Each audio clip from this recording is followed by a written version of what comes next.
নমস্কাৰ আজি আমাৰ সৈতে আছে ইমতিয়াজ হুছেইন যেতিয়া অসমৰ মুখ্যমন্ত্ৰীয়ে ঘৃণাৰ এটা মিউজিক বজাই দিয়ে তেওঁ মিউজিকটো জাষ্ট আৰম্ভণি হয় তাত তেওঁলোকে একেবাৰে মানে কি কয় নহয় নাগিন ডান্স মাৰা আৰম্ভ কৰি অসমৰ সংখ্যালঘু ৰাইজ নিজৰ নিৰাপত্তা ভাৰতৰ সাংবিধানিক ভাৰতৰ আইন ব্যৱস্থাই প্ৰদান কৰে হিমন্ত বিশ্ব শৰ্মা আজি আছে কালি নাই নমস্কাৰ আজি আমাৰ সৈতে আছে ইমতিয়াজ হুছেইন আদৰণি জনাইছোঁ আমছুৰ নৱনিৰ্বাচিত সভাপতি ইমতিয়াজ হুছেইন আৰু ইমতিয়াজ হুছেইনৰ যি ধৰ্মীয় সংখ্যালঘু ৰাইজৰ বাবে যিখিনি এতিয়ালৈকে তেখেতে কৰিছে যিখিনি তেখেতে দাবী উত্থাপন কৰিছে আৰু যিখিনি এতিয়ালৈকে ধৰ্মীয় সংখ্যালঘু ৰাইজৰ উন্নয়নৰ বাবে ধৰ্মীয় সংখ্যালঘু ছাত্ৰ সংগঠনৰ জৰিয়তে যিখিনি এতিয়ালৈকে সেৱা আগবঢ়াইছে নিশ্চিতভাৱে সেয়া প্ৰশংসনীয় আৰু তাৰ সমান্তৰালভাৱে নৱনিৰ্বাচিত আমছুৰ সভাপতিগৰাকীক আজি আমি দুটামান কথা সুধিম আৰু তেখেতে যিহেতু সাংগঠনিক কাম কাজত প্ৰতিটো দিনতে ব্যস্ত হৈ আছে প্ৰথমতে এইটোৱে সুধিব বিচাৰিছোঁ নৱনিৰ্বাচিত আমছুৰ আপুনি যিহেতু সভাপতি আমছুৰ দায়িত্ব আপুনি লাভ কৰিলে আমছু হৈছে এনেকুৱা এটা সংগঠন যিটো সংগঠনৰ পৰা আমি কেনেকুৱা ধৰণৰ নেতাৰ জন্ম হয় আৰু যিসকল নেতাই ধৰ্মীয় সংখ্যালঘু ৰাইজৰ বাবে কাম কৰাৰ পিছত ৰাজনীতিৰ যাত্ৰালৈ ঢাপলি মেলা আমি দেখিছোঁ আমছুৰ সভাপতি হোৱাৰ পিছত এতিয়ালৈকে কেনেধৰণৰ সিদ্ধান্ত লোৱা হৈছে এমাহ পাৰ হৈ ধৰি লওক ডেৰটা মাহ হৈছে মই সভাপতিত্বৰ দায়িত্ব লোৱা উম, প্ৰথমতে এটা কথা মই স্পষ্ট কৰি কওঁ যে আমছুৰ মজিয়াত প্ৰতিজন সদস্যই জানে আৰু মোৰ কথা যিমানেই জানে বা মোৰ লগত এটা সম্পৰ্ক আছে প্ৰত্যেকে জানে যে ছাত্ৰ ৰাজনীতিৰ জৰিয়তে যদিও মানুহে মূলসুঁতিৰ ৰাজনীতিলৈ ঢাপলি মেলে উম, কিন্তু মোৰ যে তেনেকুৱা ৰাজনৈতিক আশা আকাংক্ষা সাংঘাতিক নাই উম, সেই কথাটোলৈ প্ৰত্যেকে অৱগত উম, কিন্তু আহ, এইটোও সঁচা কথা পৃথিৱীখন বা নিজৰ জীৱনটোৰ বা ভৱিষ্যত কোনোৱে দেখা নাই উম, কিন্তু মই ৰাজনৈতিক আশা আকাংক্ষা লৈ মই ছাত্ৰৰ সংগঠনত মই কেতিয়াও যোগদান কৰা নাছিলোঁ বা ছাত্ৰ সংগঠনত মোৰ কাৰ্যনিৰ্বাহ সেই দিশৰ চিন্তাধাৰাৰে আগুৱাই যোৱা নাছিলোঁ উম, মোৰ সীমিত চিন্তাধাৰা আছিল যে এইখন পৃথিৱীত আমি জন্ম হৈ জীৱ জন্তুৰ দৰেই আমি খাই বৈ নিজৰ কথা চিন্তা কৰি কাৰণে এদিন এই পৃথিৱীৰ পৰা বিদায় লোৱাটোৱেই হ'ব নোৱাৰে মানে এটা কথা হ'বলৈ নোৱাৰে উম, জীৱশ্ৰেষ্ঠ মানৱ জাতি হিচাপে এই পৃথিৱীখনত আমি অহা এটা নিশ্চয় উদ্দেশ্য আছিল আৰু কিবা এটা উদ্দেশ্য লৈ কাৰণে ভগৱানে আল্লাহে আমাক পৃথিৱীখনত পঠাইছে আৰু উম, এই পৃথিৱীখনত নিশ্চয় আমাৰ নিজৰ জীৱন যাত্ৰাৰ জৰিয়তে এই পৃথিৱীখন যেনে ভৱিষ্যতৰ প্ৰজন্মৰ বাবে আৰু অধিক ধুনীয়া অধিক ভাল উম, কৰি থৈ যাব পাৰোঁ উম, সেই চেষ্টাৰে আগুৱাই আহিছিলোঁ উম,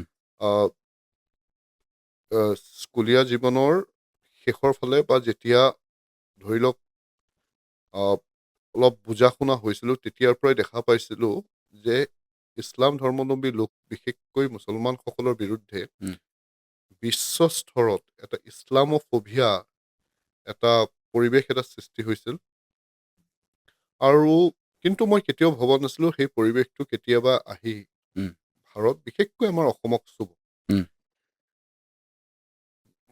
সেইখিনি সময়তে এটা অনুভৱ কৰিলোঁ যে আমি সমন্বয় কথা আমি অসমত যি হিচাপে কওঁ সেই হিচাপে আমি সমন্বয় ক্ষেত্ৰত উম, ৰাজনৈতিক শক্তিবোৰে সদায় এটা বৰ্গক এখন সমাজক সদায় শোষিত কৰি ৰখাটো দৃষ্টিগোচৰ হৈছিল মই কোনো বিশেষ ৰাজনৈতিক দলৰ নাম ক'বলৈ যোৱা নাই বিজেপিয়ে আজি 10 বছৰৰ পৰা বা 12 বছৰৰ পৰা শাসনত আছে তাৰ আগতেই উম, মই আন ৰাজনৈতিক দলকো পাইছিলোঁ যি হিচাপে সমমৰ্যাদা পাব লাগিছিল এটা জাতি জনগোষ্ঠী সেই হিচাপে সমমৰ্যাদা পোৱা মোৰ দৃষ্টিৰে পোৱা নাছিল উম, সেয়েহে আমি প্ৰতিটো খোজত আমি সংগ্ৰামখন আগুৱাই লৈ যাবলৈ বা নিজৰ ক'ব লগাখিনি গণতান্ত্ৰিকভাৱে উপস্থাপন কৰিবলৈ এখন মঞ্চৰ দৰকাৰ হৈছিল উম, যিহেতু সৰুৰ পৰা বহু আৱেগিক আছিলোঁ সেয়েহে আৱেগখিনি প্ৰকাশ কৰিবলৈ এটা মঞ্চৰ দৰকাৰ হৈছিল সেইখিনি সময়তে সদৌ অসম সংখ্যালঘু ছাত্ৰ ইউনিয়নৰ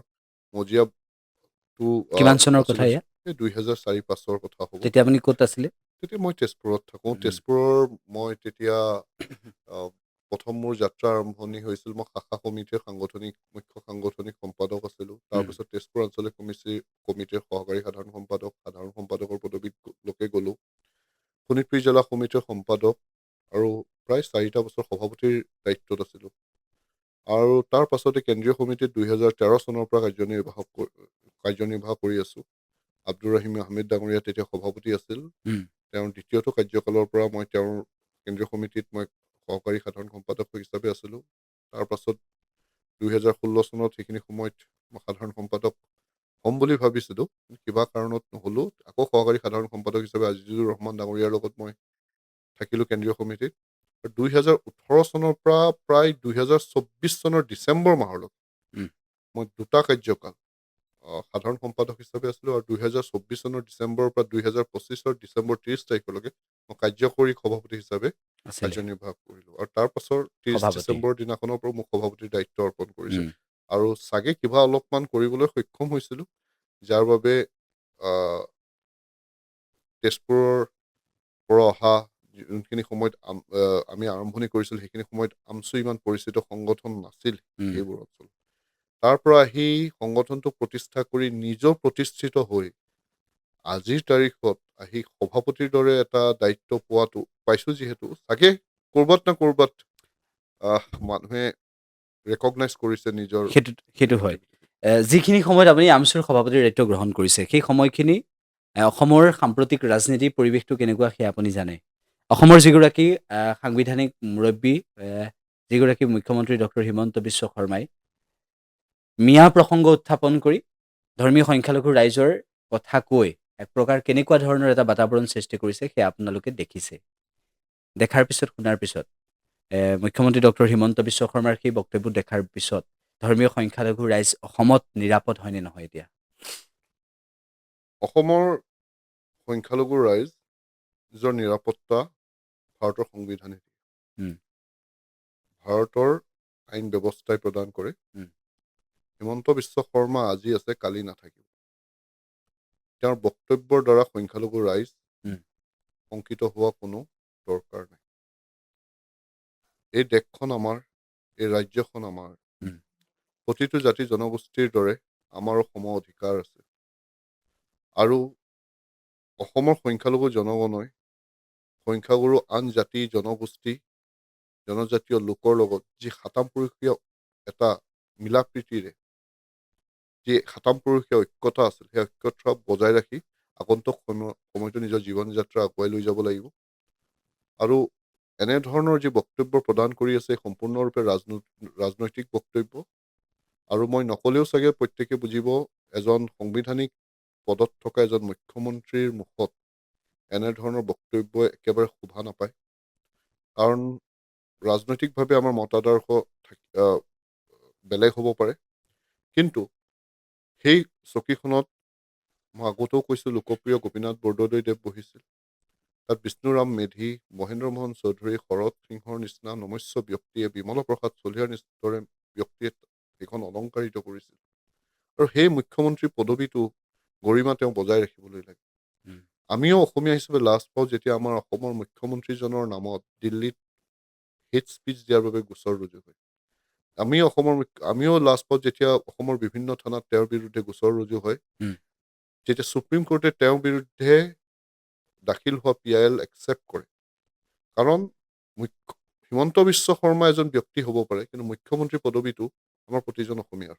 উম, সেই যে তেওঁ ইমান তলৰ স্তৰলৈকে তেওঁ সেই মুখ্যমন্ত্ৰী পদবীটো লৈ গৈছে, তাক লৈ সেইটো প্ৰতিজন অসমীয়াৰ বাবে দুৰ্ভাগ্যজনক কথা। উম, আৰু মই কওঁ যে আমি সৰুতে যেতিয়া টিভি চাইছিলোঁ ডাঙৰৰ লগত, জ্যেষ্ঠজনৰ লগত, কিছুমান দৃশ্যৰ আমাৰ টিভিটো বন্ধ কৰি দিয়া যায়।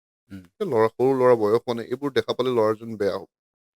এনে কৰিব আহিছে অসমৰ মুখ্যমন্ত্ৰী এজনে বক্তব্য দি থাকিলে, আজি ঘৰৰ জ্যেষ্ঠজনে তেওঁৰ বক্তব্যটো যেনে সৰু ল'ৰা ছোৱালীয়ে নুশুনে, তেওঁৰ টিভিটো বন্ধ কৰি দিব লগা পৰিৱেশ এটা সৃষ্টি হৈছে। উম, অসমৰ মুখ্যমন্ত্ৰী ডাঙৰীয়াই এইটো কথা অনুভৱ কৰিব লাগে যে তেওঁৰ ৰাজনৈতিকভাৱে সফল হোৱা বা তেওঁৰ গাদীটো বচাই ৰখাই ডাঙৰ কথা নহয়। উম, তেওঁৰ পাছতো এখন অসম থাকিব, যোনখন অসমত আমি প্ৰতিজন লোকে প্ৰতিটো জাতি জনগোষ্ঠীয়ে মিলাপ্ৰীতিৰে সহবাস কৰিব লাগিব উম। সেইখন ভৱিষ্যতৰ অসমখন তেওঁ বিভাজিত কৰি যেন নাযাওক তেওঁৰ উম। বক্তব্যৰ দ্বাৰা উম।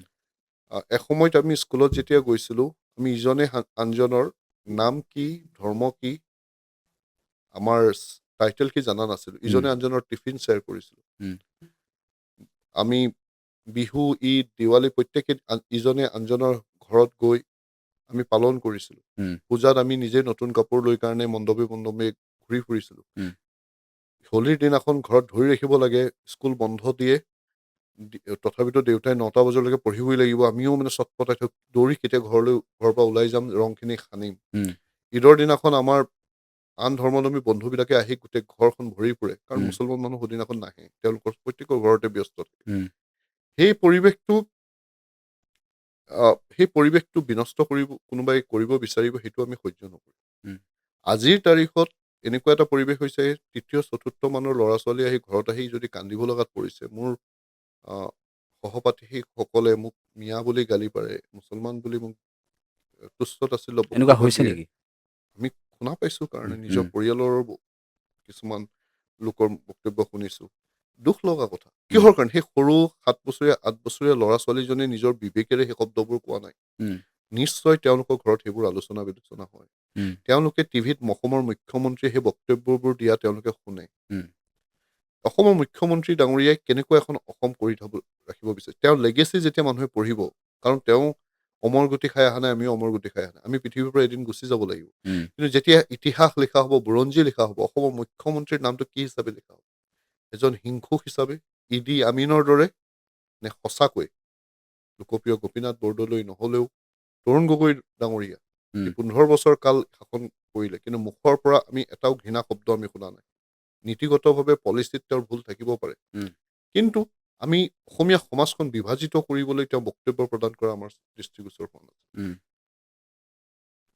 সেই যিখিনি কথা আপুনি ক'লে তাৰ মাজতে মই এটা প্ৰসংগ কওঁ আপুনিও সংগঠন কৰে আন বহুতেও সংগঠন কৰে সংগঠনৰ এতিয়া প্ৰসংগটো এইবাবেই ক'লোঁ যে যিটো সময়ত আপোনালোকে ধৰ্মীয় সংখ্যালঘু ৰাইজৰ বাবে কাম কৰিছে সেই সময়তে আন একাংশই কিন্তু ধৰ্মীয় সংখ্যালঘু লোকসকলক এগেইনষ্ট কৰি সংগঠন কৰিছে মই দুটামান উদাহৰণ আপোনাক দিব বিচাৰিছোঁ মই শিৱসাগৰৰ পৰিস্থিতিটো যদি আমি দেখোঁ শিৱসাগৰৰ গোটেই পৰিস্থিতিটোৰ কথা নকওঁ সেই সংগঠনটোত কেইজন মানুহ আছে সেয়া নাজানো কিন্তু এনেকুৱা এটা পৰিৱেশ হয় যে আমি মিয়া খেদিম বুলি কৈ শিৱসাগৰৰ পৰা আমি মিয়া খেদিম বুলি কৈ উজনি অসমৰ পৰা এনেকুৱা ধৰণৰ এটা পৰিৱেশ গঢ়িবলৈ চেষ্টা কৰা আমি দেখিবলৈ পাওঁ এই বিষয়বোৰক লৈ আচলতে কি ক'ব মই এইবোৰ গুৰুত্বই নিদিওঁ উম।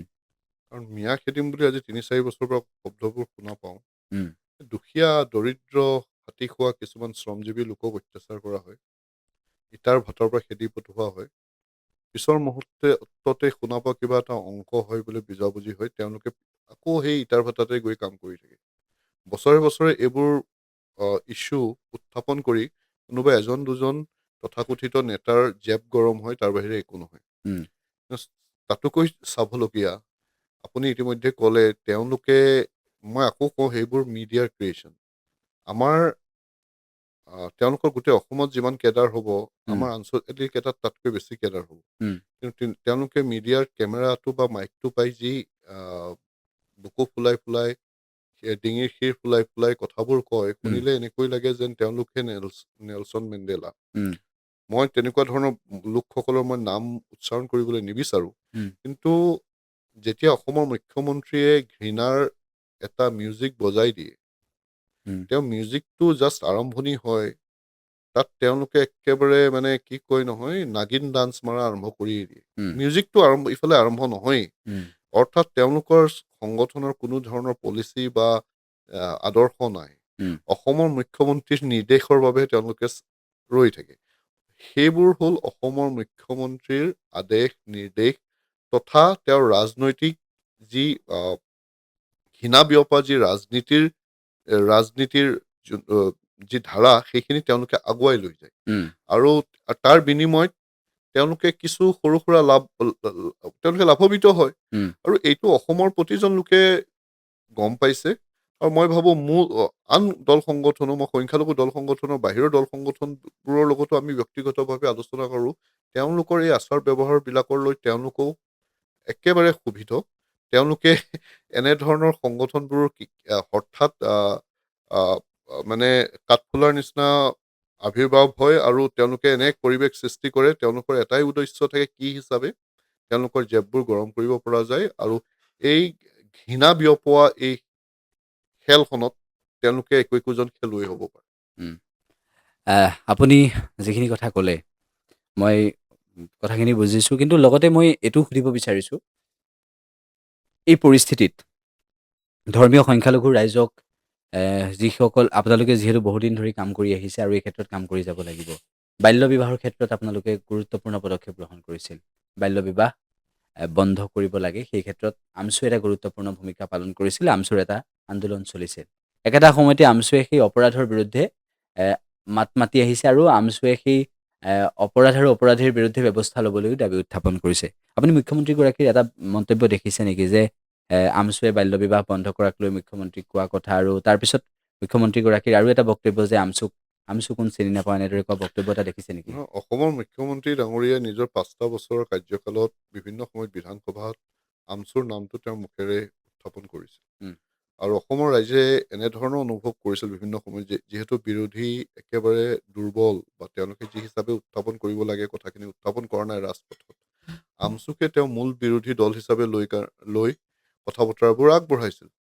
আৰু গণতান্ত্ৰিকভাৱে আমি য'ত প্ৰতিৰোধ কৰিব লাগে তেওঁক প্ৰতিৰোধ কৰিছিলোঁ, তেওঁৰ লগত তেওঁক য'ত সহায় কৰিবলৈ লাগে, আহ, তেওঁৰ ভাল কামখিনিত সঁহাৰি দিব লাগে, আমি সেই সঁহাৰিও দিছিলোঁ। উম, কিন্তু অসমৰ মুখ্যমন্ত্ৰী ডাঙৰীয়াই এটা কথা অনুভৱ কৰিলে যে এছাৰক লৈ তেওঁৰ মেচিনাৰীয়ে যি এটা ষড়যন্ত্ৰ ৰচিছিল, সেই ষড়যন্ত্ৰৰ বিৰুদ্ধে আমছু বাধা হিচাপে থিয় হ'লে।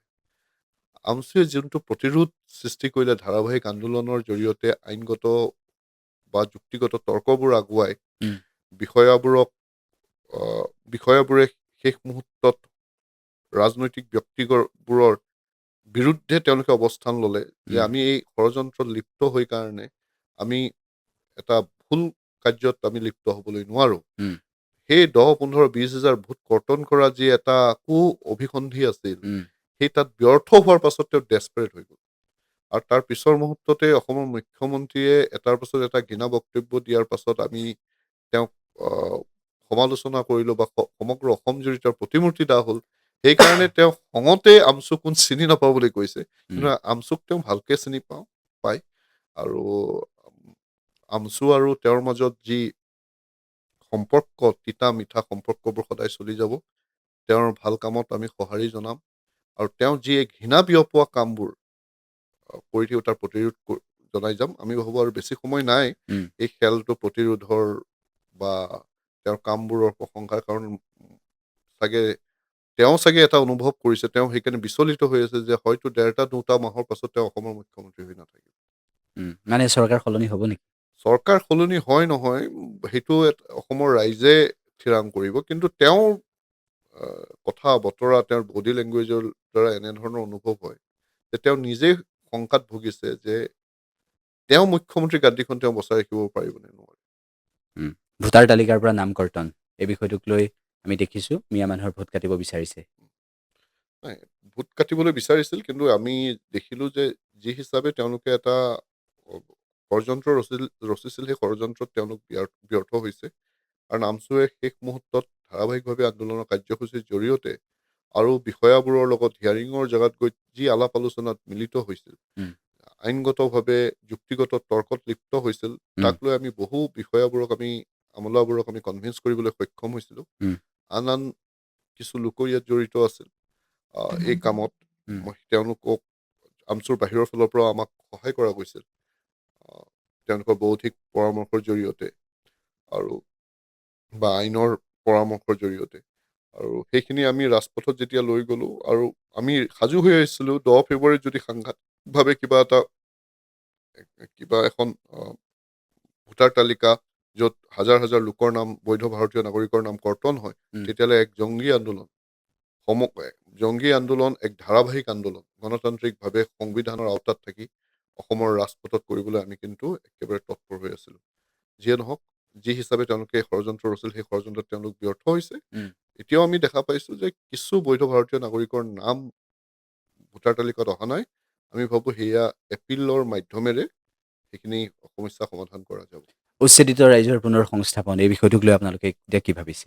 উচ্ছেদিত, মই যে কৈছিলোঁ যে ভোটাৰ তালিকাত নাম অহা নাই, বিশেষকৈ উচ্ছেদিত নাই মানুহখিনিৰ অহা, হয়। নাম ভোটাৰ তালিকাত অহা নাই। উম, তেওঁলোকৰ বাবেও আমি আলোচনা কৰিছোঁ, নতুন এখন SOPও ওলাইছিল যে তেওঁলোকৰ যোন জেগাত আছে তাত নাম অন্তৰ্ভুক্ত কৰিবলৈ এটা প্ৰণালী এটাত এটা তেওঁলোকেও সুযোগ পাব। উম, ফৰ্ম 6ৰ জৰিয়তে আগৰ এপিক নাম্বাৰটোৱে থাকি যাব। উম, আহ, কিন্তু উচ্ছেদিত ৰাইজ যিহেতু ভাৰতীয় হয়, উম, তেওঁলোকে আজি য'ত ত'ত টেনেঞ্চি দেখুৱাই টেনেণ্ট হিচাপে থাকিব লগাত পৰিছে বা কোনোবাই শিবিৰত থাকিব লগাত পৰিছে। মই ভাবোঁ, আমি ভাবোঁ যে দেশৰ নাগৰিকে যদি মৌলিক যোনখিনি তেওঁলোকৰ সা সুবিধা তেওঁলোকে পোৱা নাই, তেতিয়াহ'লে এখন গণতান্ত্ৰিক দেশৰ, উম, এখন কল্যাণকামী ৰাষ্ট্ৰৰ আমি নাগৰিক হিচাপে আমি প্ৰত্যেকে লজ্জিত হ'ব লাগে। উম, কোনোবাই ক'ব পাৰে বিদেশী বুলি, সেইটো এটা নজনা নুবুজা কিছুমান মানুহে যেই আপুনি কৈছিল 2-4জন ব্যক্তি দল সংগঠনৰ কথা কৈছিল, উম, তেওঁলোকে ইছ্যু নাজানে। বেদখলকাৰী এটা বেলেগ শব্দ, বিদেশী এটা বেলেগ শব্দ। উম, যিহেতু তেওঁলোকৰ নাম ভোটাৰ তালিকাত আছে, তেওঁলোকে ভোট প্ৰদান কৰি আছে, তেওঁলোকৰ বহু প্ৰজন্মই এইখন অসমতেই বসবাস কৰিছে, আৰু অসমৰ মুখ্যমন্ত্ৰী ডাঙৰীয়ে স্পষ্টকে কৈ দিছে যে তেওঁলোক অসমৰ খিলঞ্জীয়া। উম, যে অসমৰ খিলঞ্জীয়া ভূমিহীন লোকসকলক যদি আমি ভূমি প্ৰদান কৰিবলৈ নোৱাৰোঁ, তেওঁলোকক থাকিবলৈ, শুবলৈ, ঘৰৰ ওপৰত এটা ঘৰ দিবলৈ নোৱাৰোঁ, মূৰৰ ওপৰত এখন ছাল দিবলৈ নোৱাৰোঁ, উম,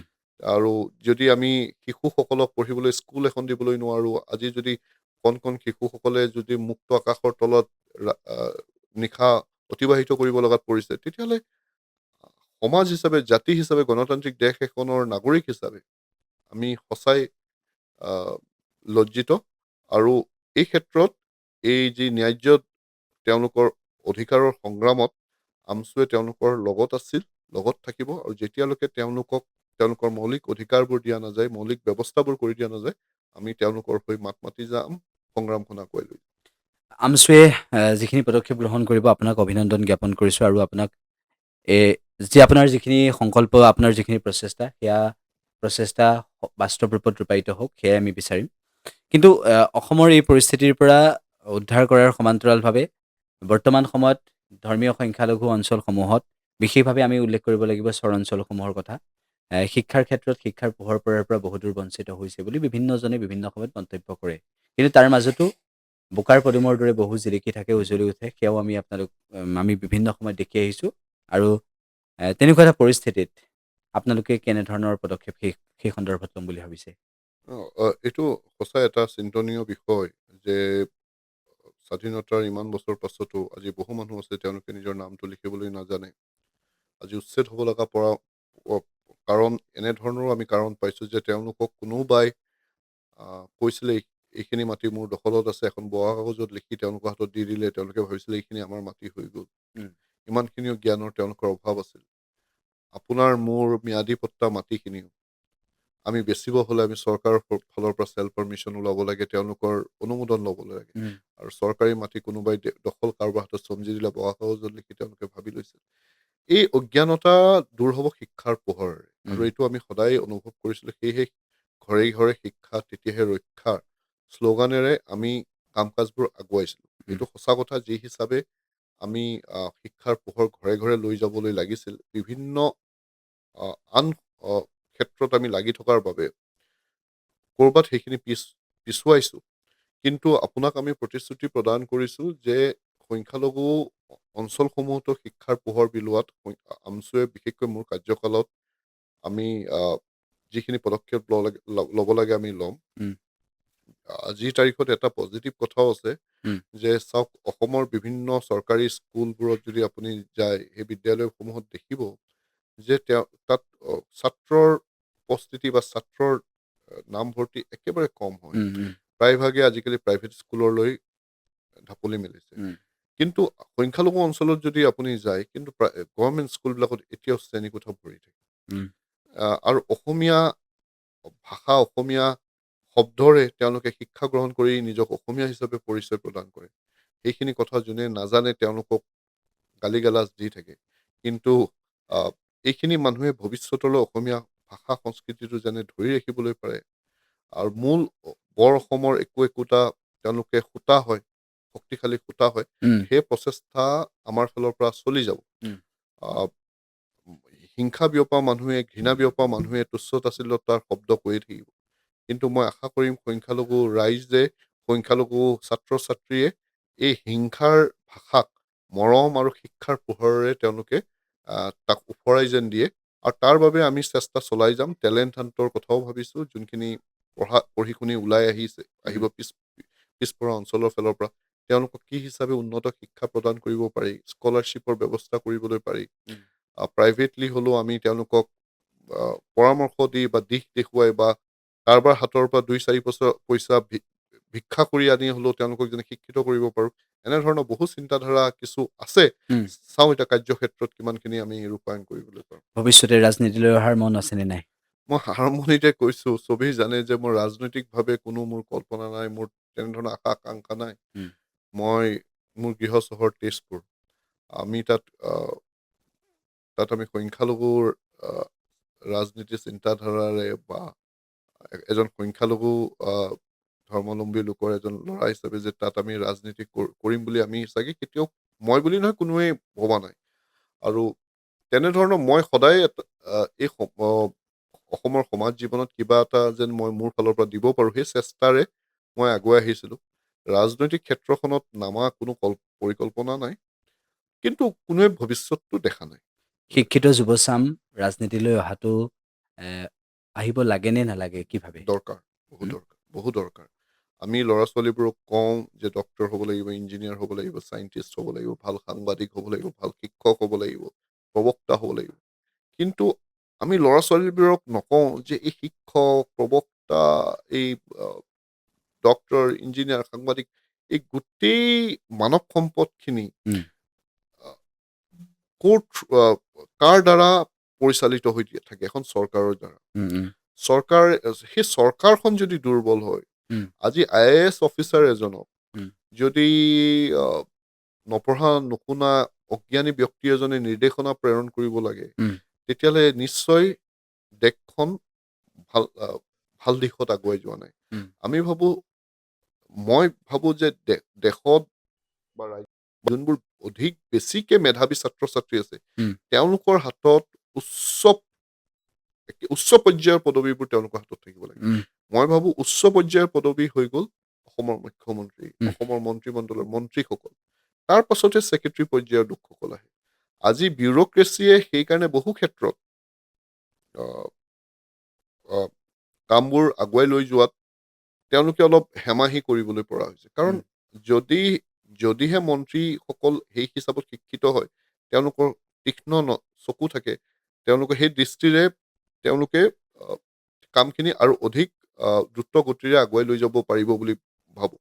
আৰু তেওঁলোকে পলিচি মেকিঙৰ গোটেই কামবোৰ যি মানুহৰ এটা চিন্তাধাৰা, এজন মেধাৱী লোকে যি হিচাপে চিন্তা কৰিব বা দূৰদৰ্শিকতা থাকিব, সেই হিচাপে এজন কম পঢ়া শুনা বা জ্ঞানৰ অভাৱ থকা লোকে তেওঁলোকে সেই চিন্তাধাৰাৰে আগুৱাই নাযাব। উম, তেওঁলোকৰ এটাই চিন্তাধাৰা হ'ব যে কি হিচাপে এটা এচি ৰুমত বহি সুবিধাখিনি ল'ব পাৰোঁ, ৰেড লাইট গাড়ীত ঘূৰিব পাৰোঁ, মাহৰ মূৰত বা দৈনন্দিন কি হিচাপে বহুত ধন ঘটিব পাৰোঁ, উম, ডাঙৰ ডাঙৰ বিল্ডিং বনাব পাৰোঁ অসমত, দেশৰ বিভিন্ন অঞ্চলত বা বিদেশত, ল'ৰা ছোৱালীবোৰক নিজৰ পৰিয়ালটোলৈ কি হিচাপে আমি একেবাৰে সুখেৰে জীৱন যাপন কৰিব পাৰোঁ। উম, কিন্তু মেধাৱী ছাত্ৰ ছাত্ৰী এটা তেওঁলোকৰ নিজৰ এটা আদৰ্শ থাকিব, প্ৰিন্সিপালছ থাকিব, আৰু তেওঁলোকে নিশ্চয় কিবা এটা কৰি যাম বুলি এটা আশা লৈ আহিব। উম। আৰু সেই হিচাপত কাম কাজ কৰোঁতেও তেওঁলোকৰ সুবিধা হ'ব, আৰু দেশখনো দ্ৰুত গতিৰে বিকাশৰ দিশত আগুৱাই যাব, দেশ বা ৰাজ্যখন। সেইকাৰণে ভাবোঁ যে শিক্ষিত চাম আগুৱাই অহাটো খুবেই দৰকাৰ ৰাজনৈতিক হেৰি। বুজিছোঁ। আমি অনুষ্ঠান সামৰিম, কিন্তু তাৰ আগত শেষত এটা কথাই সুধিব বিচাৰিছোঁ। যিটো কথা শেহতীয়াভাৱে বিতৰ্ক হৈ গ'ল, সেই বিতৰ্কিত বিষয়টোক লৈ আপোনাক মই বহু কিবাখিনি ক'বলৈ নকওঁ, কিন্তু এটা প্ৰশ্ন সোধাৰ প্ৰয়োজন আছে যে আমছুৰ যিগৰাকী আপোনাৰ পূৰ্বে সভাপতি আছিল, তেখেতে কংগ্ৰেছত যোগদান কৰিছিল, কিন্তু তাৰ পাছতে এনেকুৱা এটা আমি বিষয় দেখিবলৈ পালোঁ, কংগ্ৰেছৰ একাংশ নেতাই কেনেকুৱা ধৰণৰ পৰিস্থিতিৰ সৃষ্টি কৰিলে সেয়া আমি দেখিলোঁ। এসময়ৰ আপোনাৰ তেখেত সতীৰ্থ, বৰ্তমান তেখেতে আমচু ত্যাগ কৰিছে, ৰাজনীতিৰ পথাৰলৈ গৈছে। নিৰ্বাচন হয়তো খেলিব পাৰে নে নোৱাৰে, পাৰিব, খেলিব নে নেখেলে সেয়া আমি নাজানো, কিন্তু সেই তেখেতৰ ক্ষেত্ৰত আমচুৰ পৰা ওলাই যোৱাৰ পিছতে তেখেতক আপোনালোকে আমচুৰ পৰা বিদায় দিলে, আমচুৰ পৰা সসন্মানে বিদায় দিলে, তাৰ পিছতে গৈ কংগ্ৰেছৰ দৰে এটা দলত যোগদান কৰিলে। কিন্তু সেই যোগদান কৰাৰ পিছত তেখেতৰ প্ৰতি যিটো সন্মান প্ৰদৰ্শন কৰা হ'ল, তেখেতৰ প্ৰতি যেনেকুৱা ধৰণৰ এটা ব্যৱহাৰ দিয়া হ'ল, সেই কাৰ্যখিনিক লৈ আপোনালোক সন্তুষ্ট নে? চাওক, এজন ব্যক্তি যেতিয়া আমাৰ মঞ্চৰ পৰা বিদায় লৈ ৰাজনৈতিক ক্ষেত্ৰত তেওঁ আগুৱাই গৈছে, তেওঁ নিজৰ সেইটো এটা সিদ্ধান্ত আছিল, তেওঁ উম, সিদ্ধান্তক আমি সমৰ্থন জনাইছিলোঁ। উম, আৰু তেওঁ ভৱিষ্যতত ৰাজনৈতিক ক্ষেত্ৰখনতো আগুৱাই যাওক, সেয়া আমাৰ দোৱা প্ৰাৰ্থনা থাকিব তেওঁৰ প্ৰতি। উম, আমাৰ ভাল ভাৱ সদায় আছিল। উম, আহ, কিন্তু যি ৰাজনৈতিক দলত তেওঁ সোমোৱাৰ পাছত যি এক পৰিৱেশ সৃষ্টি হ'ল, তাক লৈ আমিও খুব দুখ পাইছোঁ। উম, আহ, সেই ৰাজনৈতিক দলটোৱে বা আন লোকে হয়তো তেওঁৰ বক্তব্যখিনি বুজাত অলপ ভুল হৈছে। উম, মই নাভাবোঁ যে আহ, আমচুৰ মজিয়াৰ পৰা দীৰ্ঘদিন সংগ্ৰাম কৰি ওলাই যোৱা এজন ব্যক্তিয়ে কোনোবাই অসমখন অসমখনৰ অসমীয়া সমাজখন বেয়া কৰা চিন্তাৰে তেওঁ আগুৱাই যাব। ময়ো নাভাবোঁ সেইটো। উম, আৰু এই কথাখিনি বুজা দৰকাৰ আছিল। উম, কিন্তু এনেধৰণৰ লাগিল যে তেওঁলোকৰ আভ্যন্তৰীণ কিছুমান কণ্ডলৰ বাবে উম, তাৰ বলি ৰিজাউল কৰিম চৰকাৰ ডাঙৰীয়া হ'ব লগাত পৰি যেন মোৰ অনুভৱ হৈছে, বা আমাৰ আমচুৰ পৰিয়ালত অনুভৱ হৈছে। যিয়ে নহওক, যি হৈ গ'ল তাক লৈ আমি মাত নাপাতোঁ। কিন্তু বিজেপিৰ দৰে সাম্প্ৰদায়িক দল এটাক প্ৰতিহত কৰিব হ'লে প্ৰথমতে নিজৰ ঘৰখন কিন্তু চিজিল কৰি ল'ব লাগে। উম, সেয়েহে বিৰোধীৰ ঐক্যবদ্ধ, নিজৰ মাজত ঐক্যতা নোহোৱাৰ বাবে উম, আজি তেওঁলোকক দুৰ্বল হিচাপে বহু ক্ষেত্ৰত দেখা গৈছিল। উম, কিন্তু আশা কৰোঁ যে সাম্প্ৰদায়িক এটা ৰাজনৈতিক দল বিজেপিক প্ৰতিহত কৰিবলৈ তেওঁলোকে ঐক্যবদ্ধ হ'ব। উম, আৰু আন বিৰোধী ৰাজনৈতিক দলে ঐক্যবদ্ধ হৈ তেওঁলোকে আগন্তুক নিৰ্বাচনত অসমৰ সপোনৰ অসম এখন গঢ়িবলৈ এখন চৰকাৰ গঠন কৰিবলৈ তেওঁলোকে প্ৰতিটো জাতি জনগোষ্ঠীৰ লোকৰ মূল কথাখিনি তেওঁলোকে উঠাব। উম, কিন্তু শেহতীয়াকৈ যিখিনি ঘটনা ঘটিল, সেইখিনি লৈ আমি এনে অসন্তুষ্ট। অসন্তুষ্ট, আৰু এনে যেন লাগিল যে সংখ্যালঘু লোকসকলৰ ভোটখিনিহে তেওঁলোকক লাগে। উম, কিন্তু সংখ্যালঘু লোকৰ কোনোবা এজন ব্যক্তি গৈ সংখ্যালঘু সংগ্ৰামৰ জৰিয়তে এটা পৰ্যায়ত গৈ তেওঁলোকে নেতৃত্ব কৰাটো নিবিচাৰে। প্ৰদান কৰাটো তেওঁলোকে নিবিচাৰে, উম, বা তেওঁলোকে আহ, সংখ্যালঘু সমাজখনক তেওঁলোকে ভোট বেংক হিচাপে সদায় কৰি ৰাখিবলৈ বিচাৰে। গতিকে আপোনালোকে যিহেতু আমচুৰ এতিয়া দায়িত্ব ল'লে আপুনি, গতিকে আমি এইটোৱে বিচাৰিম যে ধৰ্মীয় সংখ্যালঘুৰ যিখিনি সমস্যা আছে সেইখিনিক গুৰুত্ব প্ৰদান কৰি আগবাঢ়ি যাব। আপোনাৰ যিটো আমচুৰ সভাপতি হিচাপে কাৰ্যকাল, সেয়া অত্যন্ত সফল হওক, সেয়াই আমি বিচাৰিম। অনুষ্ঠানলৈ ধন্যবাদ, অহাৰ বাবে ধন্যবাদ। ধন্যবাদ, ধন্যবাদ।